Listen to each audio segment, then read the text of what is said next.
Kisah Legenda Keris Nogososro dan Sabuk Inten. Sahabat Permata TV yang tercinta, pada kesempatan yang sangat baik ini kita masuk pada episode yang ke-96. Selamat menikmati. Dalam kisah sebelumnya diceritakan, tetapi pengaruh dari udara yang aneh itu demikian besarnya, sehingga tiba-tiba saja mereka tidak saja merasa tenaga mereka susut, namun mereka juga merasa bahwa mereka telah dipengaruhi oleh kantuk yang luar biasa. Radite adalah yang tertua di antara mereka berempat.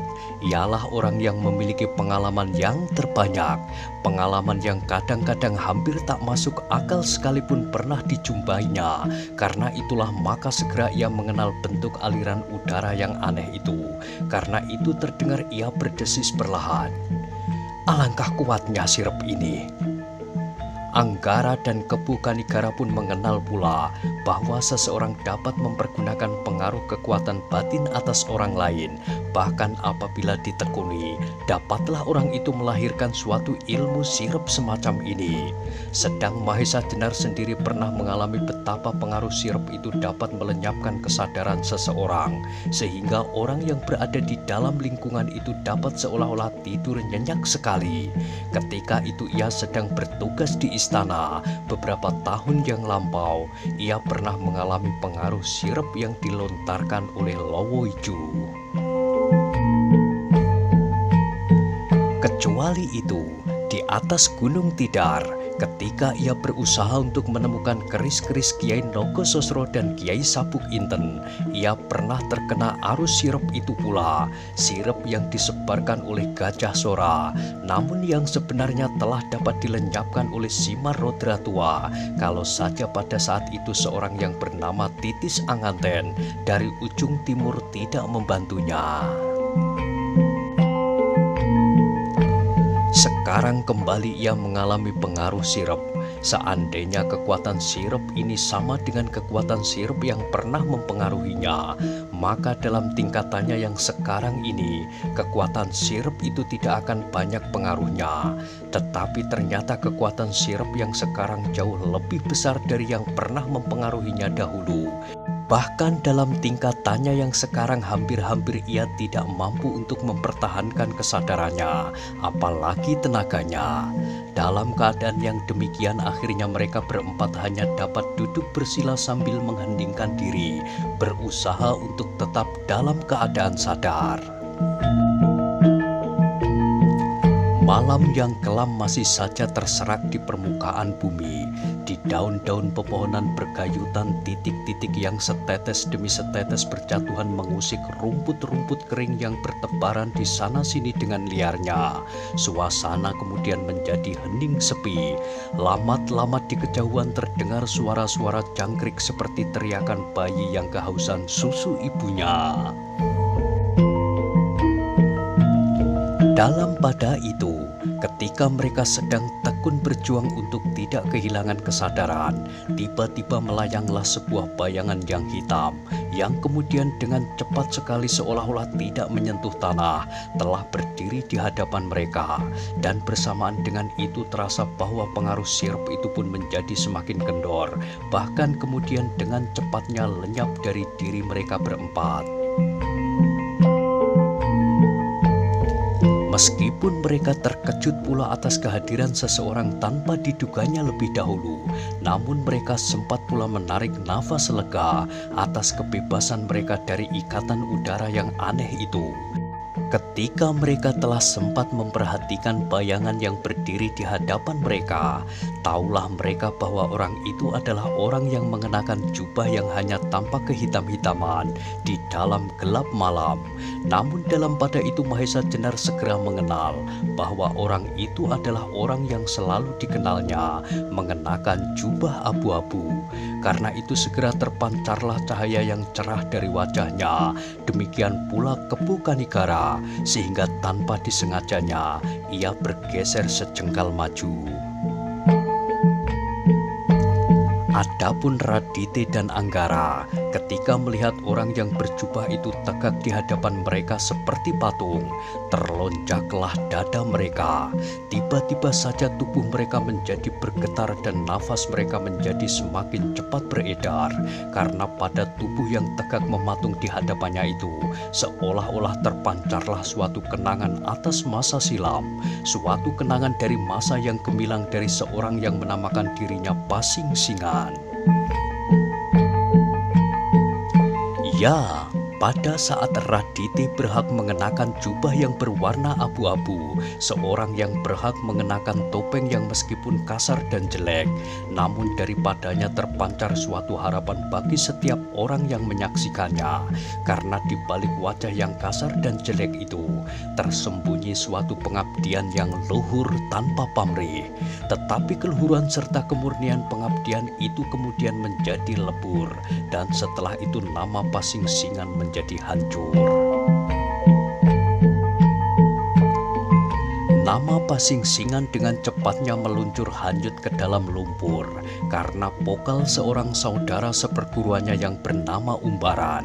Tetapi kembali Radite terlempar pada suatu anggapan bahwa dirinya sumber dari segala bencana dan noda yang kemudian melekat dan mengotori jubah abu-abu, topeng yang kasar dan jelek, namun memancarkan harapan damai serta nama yang menggetarkan. Pasing Singan. Dan sekarang di hadapannya berdiri seseorang yang mengingatkannya kepada dirinya beberapa tahun yang silam. Tetapi yang pasti baginya orang yang berjubah itu bukanlah Umbaran. Sebab bagaimanapun saktinya Pasing Singan yang berasal dari orang yang bernama Umbaran itu, namun tidaklah mungkin ia mampu menciptakan suasana sedemikian seramnya. Dalam pada itu, tiba-tiba Radite teringat akan sumber dari nama Umbaran, sumber dari makhluk-makhluk yang kemudian menyebut dirinya Pasing Singan. Teringatlah ia pada saat ia menerima warisan jubah abu-abu serta segala kelengkapannya yang demikian saja berada di dalam ruang tidurnya. Teringatlah ia ketika orang yang mewariskan benda-benda itu kemudian lenyap tak berbekas, yang kemudian datang kembali ketika nama Pasing Singan itu telah ternoda dan berkata kepadanya bahwa tak ada gunanya untuk mencoba memperbaiki nama yang telah terbenam di dalam arus ketamakan, kedengkian dan kejahatan. Radite adalah seorang tua yang mempunyai mata hati yang tajam. Demikian pula adiknya Anggara. Karena itu tiba-tiba tergoreslah suatu tanggapan batin yang tak dapat diketahui dari mana datangnya yang mengatakan padanya bahwa kemungkinan satu-satunya orang yang berdiri di hadapannya itu adalah gurunya Pasing Singan sepuh. Karena itu seperti orang berjanji, Radite dan Anggara tiba-tiba bersama-sama berjongkok dan membungkukkan kepala mereka dengan takzimnya. Orang yang berjubah abu-abu itu mundur beberapa langkah ke belakang. Wajahnya yang kosong dan pucat, sama sekali tak menampakkan sesuatu kesan, apalagi di dalam gelap malam. Wajah itu seolah-olah sama sekali tidak bergerak. Dalam pada itu tiba-tiba terdengarlah suara Radite serak. "Guru, ampunkanlah kami atas segala ketidaksopanan kami. Sebab kami sekali tidak menduga bahwa kami masih berhak untuk memandang wajah guru karena dosa-dosa kami." Orang yang berjubah abu-abu itu terdengar menggeram, lalu terdengarlah suaranya seolah-olah bergulung-gulung di dalam perutnya. "Radite dan Anggara, demikianlah, sejak aku kau kecewakan, aku memang sudah berhasrat untuk tidak menjumpaimu lagi. Sebab setiap aku memandang wajahmu, tergoreslah kembali luka di hati ini. Bagaimanapun aku berusaha untuk bersikap sebagai seorang yang berjiwa besar, namun ternyata aku bukanlah orang yang berjiwa demikian. Meskipun aku tidak membebankan semua kesalahan kepadamu, namun dengan menghindari pertemuan itu, aku berhasrat untuk melupakan segala-galanya yang pernah terjadi. Melupakan gelar Pasing Singan yang sudah sejak berpuluh tahun sebelumnya dipupuk dan disiangi, untuk kemudian dapat berkembang dengan harumnya. tetapi kemudian karena sifat-sifat yang sebenarnya alami dari setiap manusia, maka semuanya itu menjadi hancur. Sifat-sifat alami yang tanpa kesadaran serta pengarahan yang benar, maka kaburlah batas antara manusia yang berakal budi dengan makhluk-makhluk lainnya yang hanya mengenal sifat-sifat alami melulu sebagai naluri. Radite dan Anggara menundukkan wajahnya dalam-dalam. Mereka sama sekali tidak berani menatap wajah orang yang berdiri di hadapannya. Mereka merasakan benar-benar betapa kata-kata orang itu langsung menembus jantung mereka. Dan karena kata-kata itu pula, kemudian Radite dan Anggara menjadi yakin seyakin-yakinnya bahwa tidak mungkin ada orang lain yang dapat berbuat, bersikap dan berkata kepadanya sedemikian itu selain Pasingsingan Sepuh. Karena itu, maka sekali lagi Radite menundukkan kepalanya sambil berkata parau, "Guru, telah sekian lama aku menanti bahwa pada suatu saat aku akan dapat membersihkan dosa-dosaku dengan menjalani hukuman yang dapat guru jatuhkan kepadaku. Dan sekarang aku mendapat kesempatan untuk bertemu. Karena itulah aku mohon, guru sudi berbuat sesuatu atas diriku sebagai suatu pernyataan penyesalanku yang tiada terhingga." "Radite," jawab orang yang berjubah itu, "pengakuan atas kesalahan yang tiada dibuat-buat, yang diucapkan dengan jujur dan ikhlas adalah suatu hukuman yang seberat-beratnya. Sebab hukuman bukanlah sekedar menyakiti, menyiksa atau penderitaan-penderitaan lain, tetapi tujuan daripada hukuman yang sebenarnya adalah mencegah terulangnya kesalahan itu. Kalau seseorang dengan ikhlas dan jujur telah mengakui kesalahannya dan berusaha dengan sepenuh hati untuk tidak berbuat kesalahan-kesalahan lagi, maka menurut pendapatku, tidak adalah hukuman lain yang wajib ditimpakan atasnya." Sekali lagi kata-kata orang berjubah itu meresap ke dalam setiap relung dada Radite maupun Anggara, seperti meresapnya rasa sejuk dari percikan air yang telah wayu sewindu. Meskipun demikian, karena beban perasaan yang terasa sangat berat menghimpit hati, Radite mencoba sekali lagi mendesak, "Guru, bukankah hal yang demikian setidak-tidaknya akan dapat menjadi suri tauladan bahwa Radite mengalami hukuman atas kesalahannya? Sebab apabila ada kesalahan yang lepas dari hukuman, maka ada kemungkinan orang lain akan melakukan hal yang sama dengan harapan untuk membebaskan diri pula dari setiap hukuman." Terdengarlah orang yang berjubah itu tertawa lirih. Jawabnya, "Radite, aku tahu bahwa kau ingin mengurangi tanggungan perasaanmu. Tetapi ketahuilah bahwa dengan penyesalan serta keikhlasanmu, mengakui kesalahanmu itu adalah hukuman yang cukup berat. Sedang apabila ada orang lain yang dengan sengaja berbuat kesalahan, kepadanya lah hukuman harus dibebankan, bahkan 2 kali lipat dari yang seharusnya." Radite menjadi terdiam.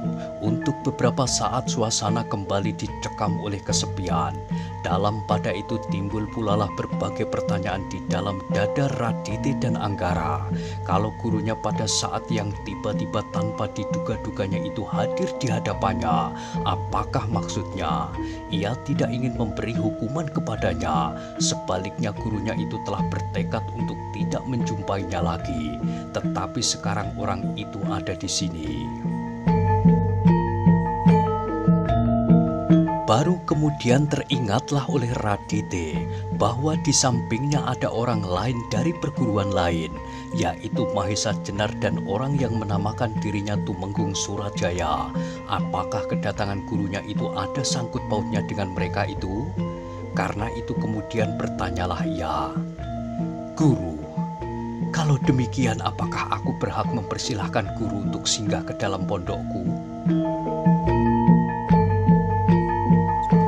Terdengar orang berjubah itu tertawa pendek, lalu sahutnya, "Radite, kau agaknya terlalu cemas melihat bayanganmu sendiri. Bagiku, dosamu tidak sebesar yang kau duga sendiri. Sudah aku katakan bahwa kalau aku tidak ingin menjumpaimu lagi, itu karena kekerdilan jiwaku sendiri.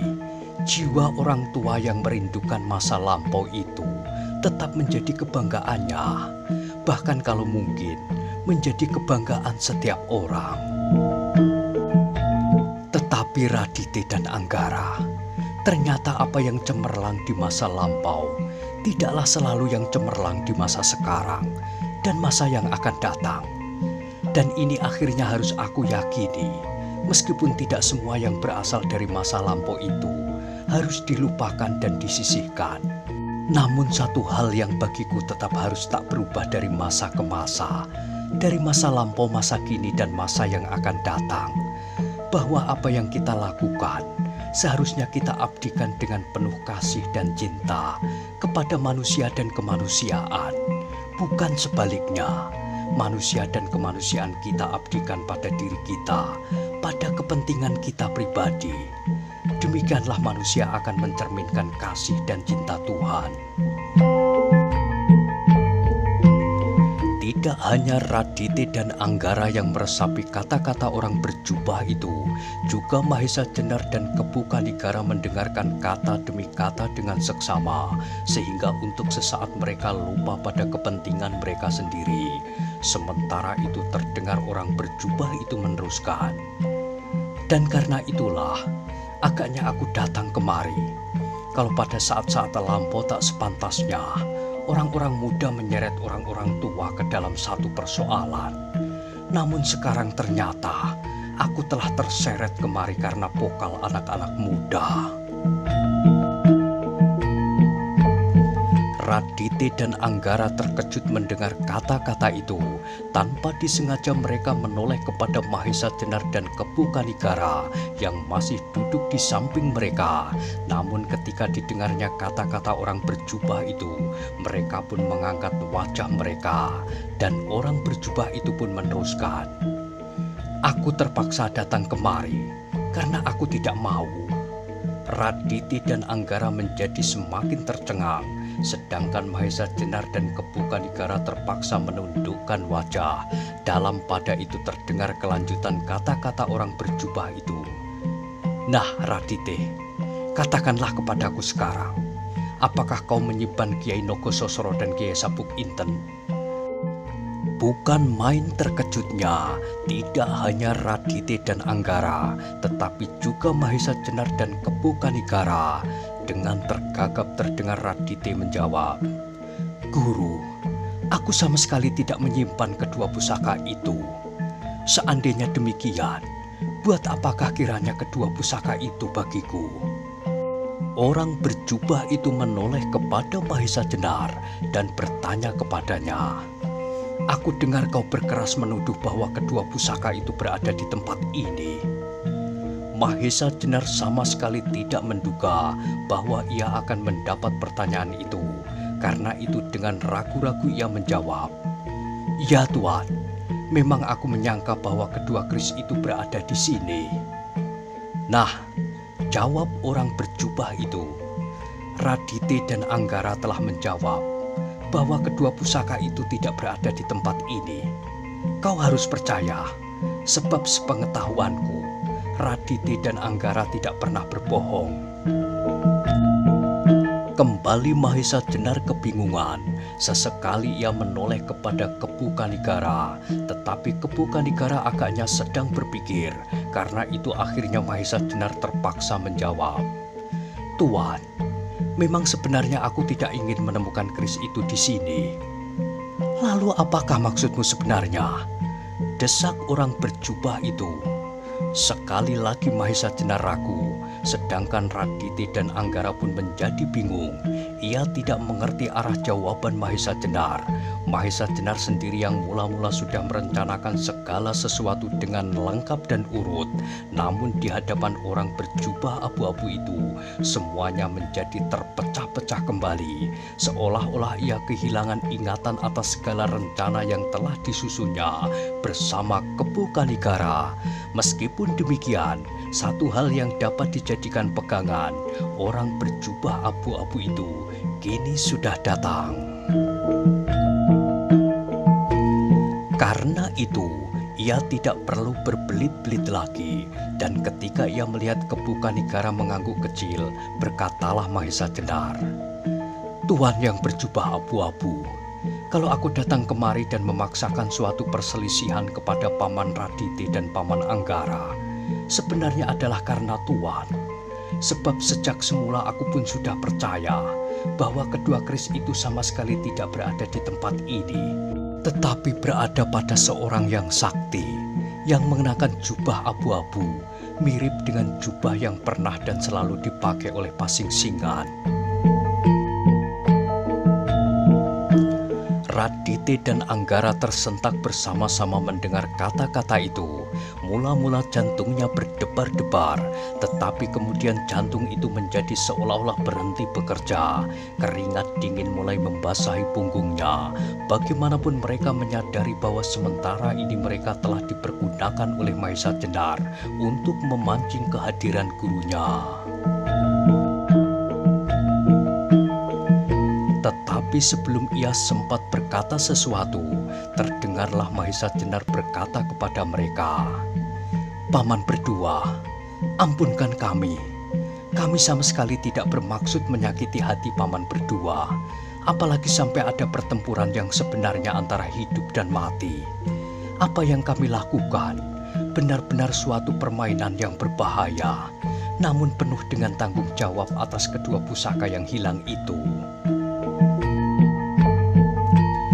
Perasaan aneh menjalar dalam dada Radite dan Anggara. Bahkan kemudian mereka tidak tahu bagaimana seharusnya mereka menanggapi kejadian itu. Dalam keadaan yang demikian terdengarlah orang berjubah itu tertawa lirih. Katanya, "Aku kagum pada kecerdasanmu, Mahesa Jenar. Rupanya kau pernah mendengar bahwa Radite dan Anggara adalah murid Pasing Singan. Kau pernah melihat bahwa orang yang membawa kedua keris itu pun berjubah abu-abu seperti Pasing Singan. Nah, kau yakin bahwa apabila kau bertempur melawan Radite dan Anggara, pastilah orang berjubah abu-abu itu datang meleraimu. Tetapi bagaimana kalau aku berpendirian? Biarlah kau berdua dibinasakan oleh Radite dan Anggara." Hampir saja Mahesa Jenar menjawab bahwa ia berusaha untuk tidak terbinasakan karena keseimbangan yang telah dicapainya setelah ia mesuraga. Sedangkan Kepu Kanigara adalah seorang yang cukup sakti untuk mengimbangi Radite. Tetapi niat itu diurungkan karena dengan demikian, meskipun ia tidak bermaksud apa-apa, agaknya akan nampak bahwa ia menyombongkan dirinya. Dan karena itu, beberapa saat Mahesa Jenar tidak menjawab. Orang berjubah abu-abu itu meneruskan, seolah-olah mengerti perasaan Mahesa Jenar. "Atau kalau kalian merasa bahwa kesaktian kalian berimbang, bagaimanakah kalau seandainya aku tidak mengetahui apa yang terjadi di sini?" Karena perkataan itu, seolah-olah Mahesa Jenar mendapat tuntunan untuk menjawabnya. "Tuan, aku yakin bahwa Tuan akan mengetahui apa yang akan terjadi di sini, sebab kehadiran Tuan pada pertempuran di Gedangan, serta usaha Tuan untuk menyempurnakan tata nadi Arya Saloka, menunjukkan kepadaku bahwa Tuan selalu hadir di dalam saat-saat yang gawat.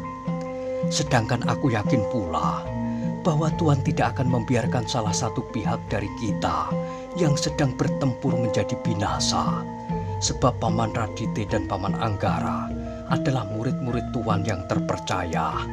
Meskipun akhirnya Tuan merasa perlu untuk menjauhinya, namun Tuan tidak akan tega sampai sejauh-jauhnya.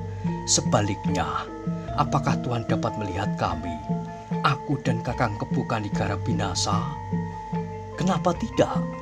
Terdengar orang berjubah itu menyahut. Kalau demikian, tiba-tiba Kebu Kanigara menyela. Tuan pasti tidak akan melerai kami, membiarkan kami bertempur terus. Dan apabila kami binasa, selesailah persoalan Tuan. Tetapi kalau kami menguasai keadaan, Tuan akan datang membantu Paman Radite dan Paman Anggara. Tetapi ternyata yang terjadi tidaklah demikian. Kau yakin bahwa aku tidak akan berbuat demikian? Jawab orang berjubah abu-abu itu. Bukankah kau masih berada di tempat ini dan aku masih belum berbuat sesuatu? Nah, agaknya kau telah mempercepat tindakan-tindakan yang akan aku lakukan. Ketahuilah bahwa kau benar. Aku datang untuk membantu Radite dan Anggara membinasakan kalian berdua. Radite dan Anggara menjadi semakin bingung. Persoalan yang agaknya menjadi semakin berbelit-belit. Ia menjadi bertambah terkejut lagi ketika tiba-tiba Kebu Kanigara tertawa. Tiba-tiba saja ia menemukan sifat-sifat yang sudah sangat dikenalnya pada orang berjubah abu-abu itu. Karena itu tiba-tiba pula ia berkata hampir berteriak. Nah, Tuan yang berjubah abu-abu, lakukanlah apa yang Tuan kehendaki. Namun aku ingin meninggalkan pesan buat anakku Arya Saloka di Padepokan Karang Tumaritis.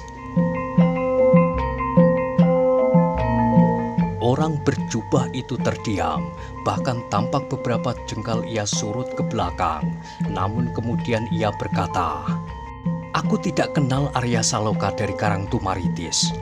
Kalau yang kau maksud itu adalah anak yang pernah aku tolong, memperbaiki tata nadinya, maka aku tidak ada hubungan sama sekali dengan anak itu." Sekarang Mahesa Jenar sudah tidak dapat menahan hatinya lagi. Karena itu maka ia ikut berteriak, "Nah Tuan, aku yakin bahwa Tuan tidak berani mengganggu kami. Sebab di belakang kami berdiri seorang yang maha sakti pula seperti Tuan, yang bermukim di Gunung Karang Tumaritis, bernama Panembahan Ismoyo. Seorang panembahan yang sangat gemar mengumpulkan dan menyimpan hampir segala jenis topeng-topeng serta pahatan kayu." Sekali lagi Radite dan Anggara terkejut, bahkan darahnya seolah-olah mengalir semakin cepat ketika ia mendengar Mahesa Jenar berkata bahwa seolah-olah menantang gurunya. Di samping itu ia menjadi heran pula bahwa ada orang lain yang disebut Maha Sakti, apalagi sampai gurunya tidak berani bertindak karena orang itu. Dan setelah perasaan mereka terguncang-guncang, untuk yang kesekian kalinya, kembali Radite dan Anggara menjadi tercengang ketika tiba-tiba gurunya tertawa. Tertawa hampir terkekeh-kekeh. Dalam keadaan yang demikian semakin jelaslah betapa tua usia orang yang berjubah abu-abu itu. Katanya kemudian, "Mahesa Jenar, adakah orang yang kau sebutkan Maha Sakti itu gurumu?" "Bukan," jawab Mahesa Jenar. "Tetapi Panembahan Ismoyo adalah seorang panembahan yang tak ada duanya di kolong langit ini. Aku sangat tertarik pada topeng-topengnya yang beraneka ragam. Ada yang kasar dan jelek, namun penuh menyimpan watak yang sejuk damai. Tetapi ada pula yang tampak cerdik, namun jauh dari sifat-sifat kesombongan. Dan salah satu yang sangat menarik bagiku adalah yang Tuan pakai sekarang ini." Orang berjubah abu-abu itu terdengar menggeram, namun sama sekali tidak menakutkan. Bahkan kemudian katanya kepada Radite dan Anggara, "Anak-anakku, agaknya kalian menjadi pening mendengar kata-kata Mahesa Jenar dan Kebu Kanigara. Tetapi biarkanlah mereka berkicau sesukanya." Radite dan Anggara mengangguk-anggukkan kepalanya, namun mereka sebenarnya ingin penjelasan. Di samping itu tiba-tiba mereka mendengar nama Kebu Kanigara disebut-sebut, baik oleh Mahesa Jenar maupun oleh gurunya. Karena itu terdengarlah Radite berkata, "Benar Bopo, aku benar-benar menjadi pening. Namun sudilah kiranya Bopo memberi penjelasan." Orang berjubah abu-abu itu tertawa. Katanya, "Radite, sebaiknya kau persilahkan masuk ke dalam pondokmu dahulu bersama kedua tamu-tamumu yang aneh ini." Radite kemudian merasa diingatkan atas kewajibannya sebagai tuan rumah. Karena itu dipersilahkannya gurunya beserta kedua tamu yang membingungkan itu masuk ke dalam rumahnya. Setelah mereka duduk melingkari lampu minyak jarak di atas sebuah bali-bali yang besar, mulailah orang berjubah itu berkata, "Radite dan Anggara, kau kenal aku karena kau adalah murid-muridku yang seolah-olah telah merupakan bagian dari hidupnya sendiri. Tetapi kau melihat wajahku selalu tertutup oleh sebuah topeng yang kasar dan jelek, yang kemudian dipakai oleh umbaran. Dan karena itulah agaknya kau belum pernah melihat wajahku yang sebenarnya. Meskipun demikian, dengan wajah yang lain pun kau segera dapat mengenali aku pula. Demikian pula agaknya Kebu Kanigara, yang meskipun aku mengenakan pakaian yang belum pernah dilihatnya, namun karena pergaulan kami yang sudah lama, maka ia pun segera dapat mengenal aku pula. Sedangkan Mahesa Jenar akan segera mengenal aku karena perhitungan-perhitungan otaknya yang cemerlang, sehingga karena pokalnya, kau benar dapat dipancingnya malam ini, dan kalian adalah umpan-umpannya." Radite dan Anggara memang sudah merasakan hal itu. Namun peristiwa seterusnya adalah terlalu aneh baginya. Apalagi orang yang disebut Kebu Kanigara, yang mula-mula menamakan dirinya Tumenggung Surajaya, itu pun telah banyak bergaul dengan gurunya.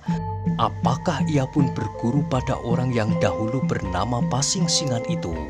Tetapi kalau demikian, maka unsur-unsur pokok ilmu mereka pasti bersamaan, sedangkan orang itu justru bersumber pada cabang perguruan Pengging. Dalam pada itu orang yang berjubah abu-abu itu agaknya mengerti akan isi hati Radite dan Anggara. Karena itu ia meneruskan, "Satu-satunya cara bagi Mahesa Jenar untuk dapat bercakap-cakap dengan orang yang berjubah abu-abu ini, yang dilihatnya dengan mata kepala sendiri telah mengambil Nogososro dan Sabuk Inten dari Banyu Biru, adalah dengan cara ini, bertempur dengan murid-muridnya.